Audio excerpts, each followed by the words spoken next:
안녕하십니까. 세상 거주는 남자 이상훈입니다. 오늘은 오랜만에 옵테인이라고 부르는 3D 크로스 포인트 메모리에 대해서 한 말씀 드리겠습니다. 이 톰스 하드웨어에 마이크론이 3D 크로스 포인트 메모리 사업을 접고 유타주에 있는 생산 공장도 판다는 보도가 나왔습니다. 이 사실상 완전히 옵테인 사업을 접기로 한 것입니다.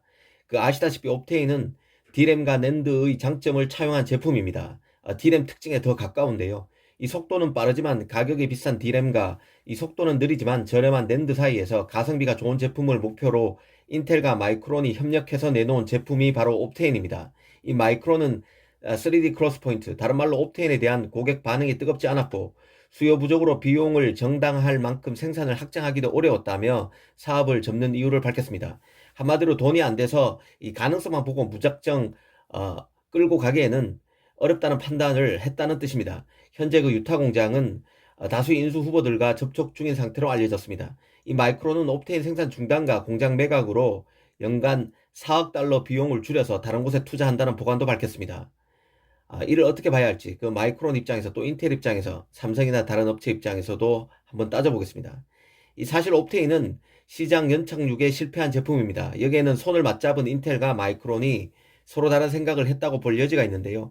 마이크론의 입장에서 보면 옵테인이 시장에서 잘 풀리게 되면 삼성을 앞서 나가는 길이 될 수 있습니다. 하지만 한편으로는 메모리 비즈니스에서 인텔의 영향력 아래 놓이는 문제가 발생할 여지도 있습니다. 이것은 마이크론이 원하지 않는 그림일 것입니다. 이 때문인지 옵테인을 두고 협력했던 마이크론과 인텔은 지난 2019년, 2년 전부터 협력을 완전히 중단했습니다. 각자 도생하기로 한 것인데요. 그 이후에도 많은 일이 있었습니다. 지난해 10월에는 인텔이 옵테인을 뺀 낸드 사업부를 하이닉스에 팔았습니다. 그런데 마이크론 같은 경우는 좀 다르게 볼 여지도 있습니다.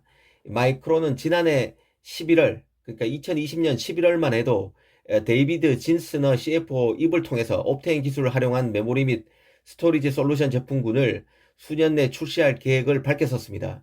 당시 진스너 CFO는 옵테인으로 D램과 낸드에 대한 업그레이드를 넘어서 경쟁력 있는 제품 포트폴리오를 보유하기를 원하고 있고, 특히 옵테인이 AI, 인공지능 공간에서도 활용도가 있다고 말하기도 했습니다. 이런 맥락에서 보면 단 5개월여 만에 마이크론이 옵테인을 완전히 접기로 궤도 수정을 한 것으로 볼 수 있습니다. 옵테인의 가능성을 보고 미국 유타주 팹의 활용도가 크게 떨어진다는 비판 속에서도 옵테인을 끌고 갈 생각을 했던 마이크론이 팹 매각 사업 철수를 결행한 셈입니다. 사실 지금 반도체 시장을 보면 플레이어들 간의 합종 연행 바람이 불고 있고 AI 등 새로운 시장이 열리면서 기존 제품의 업그레이드와 신제품 개발을 통한 경쟁이 극심해지는 양상입니다. 당장 마이크론만 봐도 176단 3D 낸드를 양산했다고 발표했습니다. 싱글 스택이 아닌 더블 스택이라 의미가 반감되는 지적도 있지만 그래도 가장 먼저 176단 낸드를 내놓은 게 바로 마이크론입니다. 이후에 키옥시아 웨스턴 디지털도 170단 낸드 개발에 성공했습니다. 이 D램에서도 마이크론은 4세대 10나노급 제품 생산을 가장 먼저 시작하고 있습니다. 특히 삼성은 HBM 핌을 내놓기도 했는데요. 최고 성능의 D램인 HBM의 프로세서 기능을 가미한 신개념 메모리입니다. 메모리도 같이 연산 능력을 가질 수 있게끔 해서 프로세싱이 좀 더 빠르게 되게끔 돕기 위해서 나온 제품입니다. 이런 메모리 시장의 격변, CPU 옆에서 연산을 지원하기 위해 D램이 쓰이지만 CPU 속도를 따라가지 못해서 문제인 메모리 성능을 업그레이드 하려는 다양한 시도를 보면서 마이크론이 옵테인으로는 안 되겠다는 판단을 했을 것 같습니다. 이번에는 인텔 입장에서 한번 따져보겠습니다. 인텔은 CPU 시장에서 AMD의 강력한 도전에 고전하고 있습니다. 10나노도 지금 수율이 기대만큼 안 나와서 고민하는 인텔입니다. 당장 점유율 방어에 급급해서 CPU 가격도 내리고 있습니다.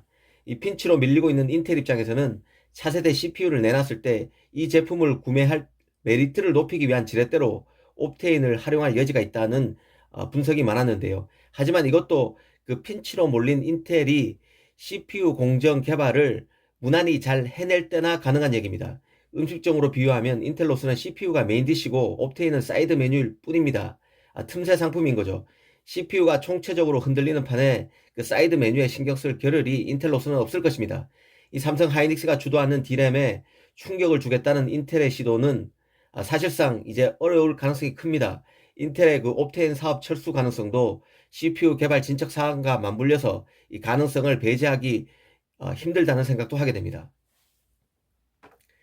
밥스 안의 D를 이어서 지난 2월 15일부터 CEO를 맡고 있는 게 펩 겔싱어입니다. 펩 겔싱어는 23일, 오는 23일 라이브 웹캐스트를 통해서 인텔의 전략을 또 한번 밝히게 됩니다.